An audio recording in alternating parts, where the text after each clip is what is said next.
Mum and I would visit the city every month or two. She likes the much bigger choice of clothes shops and bargain stores, whilst I enjoy the gadget and media stores and visiting the museums. Mum likes galleries, which can be tedious, depending on the exhibition. But the same can be said for the museums. This time, there's a new indoor market she wants to visit. It's set on 3 floors of some big old warehouse. So each floor is huge, filled with seemingly hundreds of little stores selling games and gadgets, records, furniture, junk, posters, vintage, modern and even military fashions. All sorts of stuff. There's almost nothing to buy but plenty to look at. It's almost a museum or art gallery in its own right. You look at these, Mum said, gently taking hold of the skirt of a delicate-looking dress. Aren't they beautiful? I guess, I said, as we peered into the small stall that seemed to be almost bursting at the seams with the number of dresses on its rails. Each and every one is as frilly can be. I sometimes wish you were a girl so I could buy you things like this, she sighed. I didn't know how to respond. I gulped and looked up at her. She smiled and told me not to worry. Boys don't wear dresses, she added. On our previous visit to the city, there was an exhibition of vintage children's clothing at the big museum. It was mostly boring because most of the exhibits were dresses. But it was interesting too because one tends to learn things that they never knew beforehand. One thing I learned at that exhibition was that boys did once wear dresses. We used to, I said. They had some at that exhibition. Oh yes, they didn't they? Mum replied in an almost enlightened tone. She stepped into the stall and began browsing. I dutifully followed but felt more than a little out of place. Some of these aren't dissimilar to some of those dresses, she commented, referring back to the exhibition. Which ones? I asked. The boys or the girls? Both really, she smiled. There wasn't much difference between the boys' and girls' dresses. I cast my mind back and visualized some of the photographic exhibits, and Mum is absolutely right. It's weird that boys used to wear dresses, and now we don't. But girls never used to wear pants, and now they do. I pondered. It is when you think about it, isn't it? Mum replied as she perused some pastel-colored petticoats. It'd make more sense if we just wore both. I suppose it would, Mum replied. But if there's one thing you'll learn when you're a grown-up, she paused as she picked up a shoe. Most of the time the world doesn't make much sense. She put the shoe back, and having browsed all around the tiny stall, she asked if I'd seen anything I like. I shook my head, quickly glanced around, and said, "They're all girls' clothes. They're all dresses." Mum retorted as if correcting me. She reminded me of the boys' dresses in the exhibition last month. "Do you think those boys thought they were wearing girls' clothes or just dresses?" she asked. I pondered for a few seconds. Just dresses, I guess. It's just a matter of perception, really. Yeah. Like when girls dress like this. I looked down at my jumper, jeans, and trainers. They're not wearing boys' clothes. They're just wearing clothes. Exactly, Mum said. She cast her eyes around the stall again and said, "Imagine a world in which both boys and girls can wear dresses." She paused and I pulled my perplexed expression. "Now have a look around to see if there's anything you like." "But," I grimaced, "they're all dressed." "I know." Mum chuckled. "We're pretending that doesn't matter. You're not going to buy me it, are you?" I gulped. "Have you found something already?" my mother knowingly asked. I pointed out a dress, made it clear that I didn't like it. But it did make me smile when I noticed it. Mum lifted the dress from the rail. "Skulls." "Typical," she grinned. "It's horrible." "It's cool."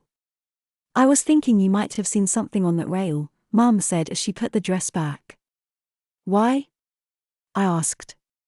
"Because you were looking at them when I was looking at the petticoats," she informed me. They are quite similar to the dresses boys used to wear. So? I muttered. I cast my eyes across the resplendent pastel spectrum arranged in yellows, pinks, purples, greens and blues. Well, this is the sort of dress girls wear these days, she said, referring to the skull dress. Some girls anyway. And girls a bit older than you. I was so transfixed by the frilly pastel-colored frocks that my mother's words barely registered. They all look so frilly and prissy that even the girls don't wear them. Not any girls I've seen anyway. Mum commented on the colors and said they looked nice. Some of the darker blue ones look okay, I guess, I said. All the rest look like they've fallen out of a packet of refreshers or love hearts. Mum chuckled at my description. They do a bit, don't they? She said as she had a closer look at the blue end of the spectrum. She pulled out a few pastel blue frocks and asked my opinion. Too pale and too frilly was my reply. I could imagine boys wearing one of these, she said, picking a dark blue frock from the very end of the rail. That looks okay, I said. It'd be better without that bow, I added. Ooh. I quite like that. Mum said. But it could be removed, I suppose, she said as she held it against me. I surprised myself when I didn't recoil and leaped back to distance myself from it. She removed it from my chest and held it aloft. Shall we? She asked. I gulped and glanced nervously at the frock. It could be our little secret, she added. I gulped and nodded, biting my lip. Many of the little stalls aren't manned, so payment is made on the ground floor. I browse the fantasy fiction and RPG stall whilst Mum waits to pay. I curse myself for not shaking my head instead of nodding. It was nothing more than an imaginary toss of the coin. I was on the verge of saying no, but right at the last nanosecond, I thought.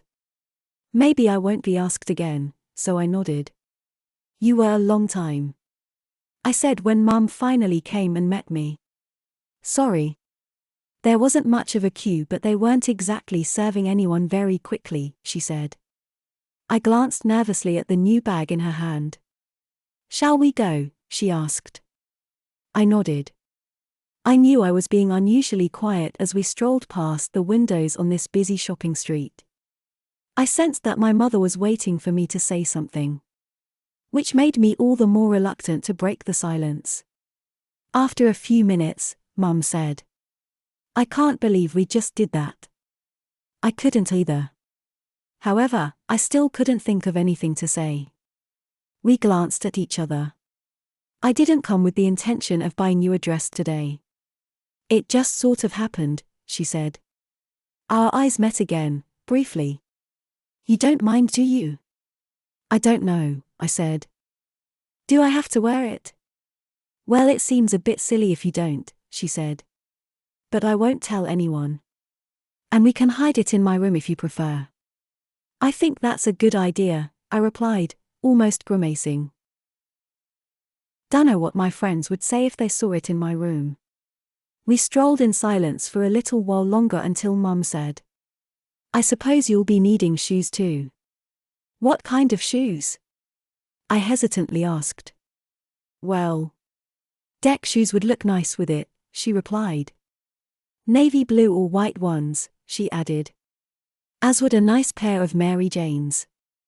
Are they girls' shoes? I asked, looking up at her. She smiled down at me and nodded. Remember those T-bar sandals you used to wear for school when you were about 6 or 7? She asked. I did. Well, they're a bit like those, Mum informed me. Although deck shoes would be cheaper. Whenever we visit the city, Mum likes to browse the discount stores as well as the high street stores. She's also partial to a bit of charity shopping, and there are loads. Since it's a Tuesday, the city isn't very busy. So as I'm looking for a pair of deck-type shoes on the boys' shelves in TK Maxx, I'm not too embarrassed when Mum appears with a pair of dark blue girls' shoes for me to try. I'm a 4.5. I state when I notice their size is 5.5. I know, but girls' shoes are sized a bit smaller than boys.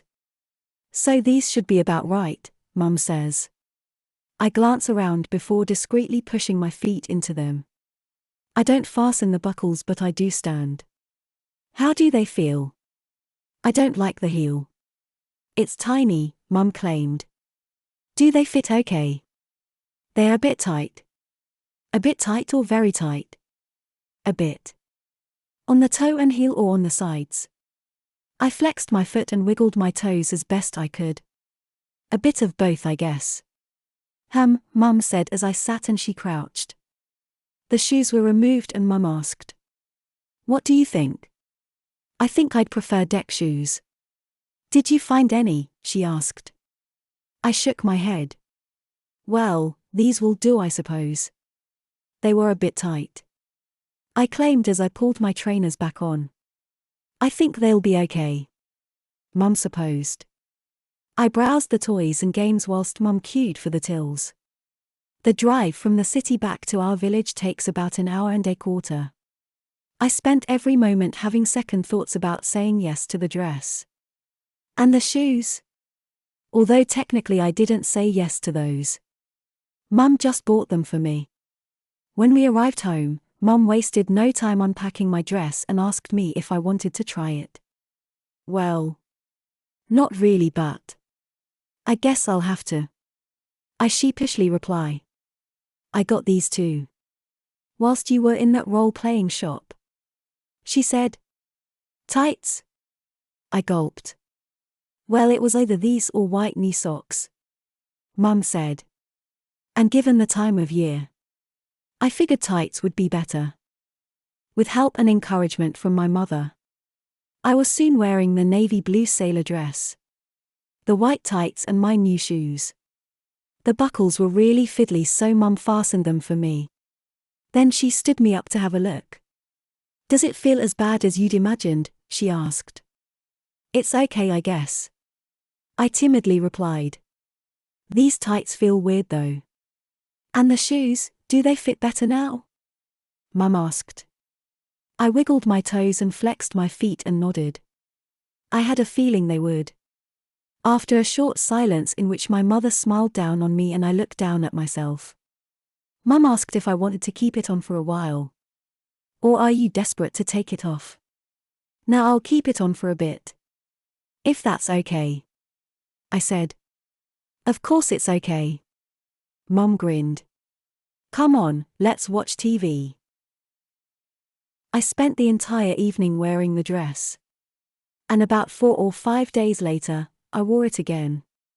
I probably left it a fortnight before I wore it for a third time. Mum asked if I liked wearing it and I nodded. "I don't think I'd wear it outside, but I like knocking about the house in it," I told her. "Something to wear on a rainy day," Mum said. "When there's nowhere to go and no one to visit." "Yeah," I bashfully replied. "You don't mind, do you?" I cautiously asked.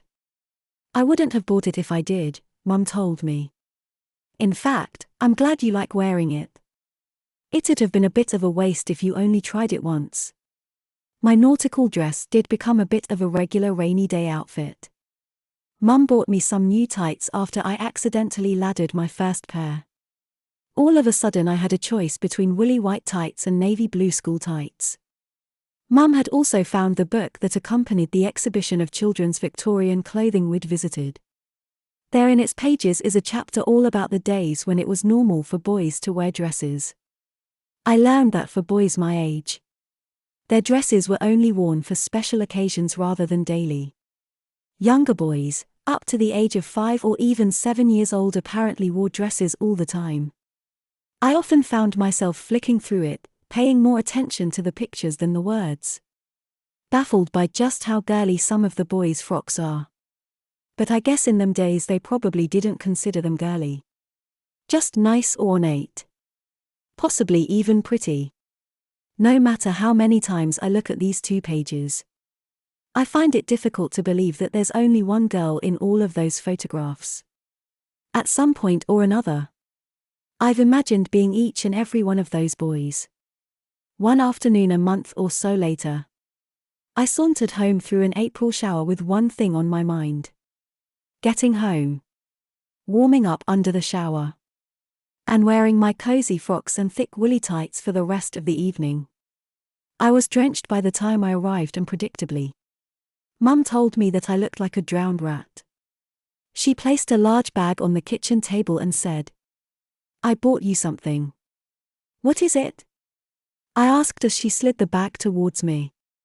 "Something for a rainy day," she smiled. I bit my lip as I lifted the garment from the bag. "Oh, Mum," I bashfully commented. "Do you like it?" she asked.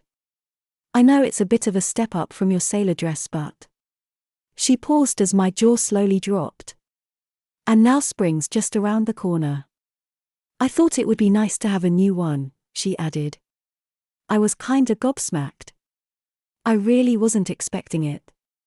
"Well, what do you think?" she asked again.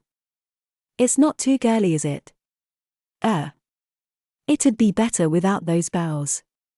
I gulped. "I like the one on the collar, but I wasn't so sure about these either," she said, taking hold of the skirt and thumbing one of the bows.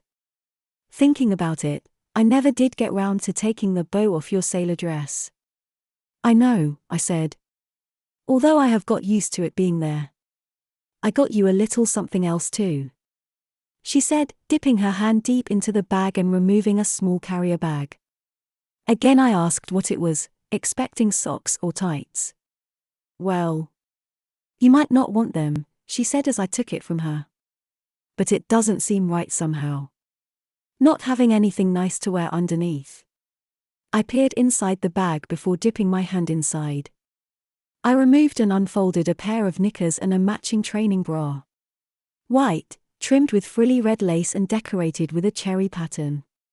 Beneath these, a pair of white ankle socks with half an inch of frilly lace trim around the ankles. "These look really girly, Mum," I shyly stated. "I know," Mum said as a bashful smile swept her face. "You remember when I said that I sometimes wished you were a girl? So could buy you nice things?" "Yeah. Well, now I can." She smiled. "If you'll let me." I smiled and nodded. Shopping with Mother would never be the same again.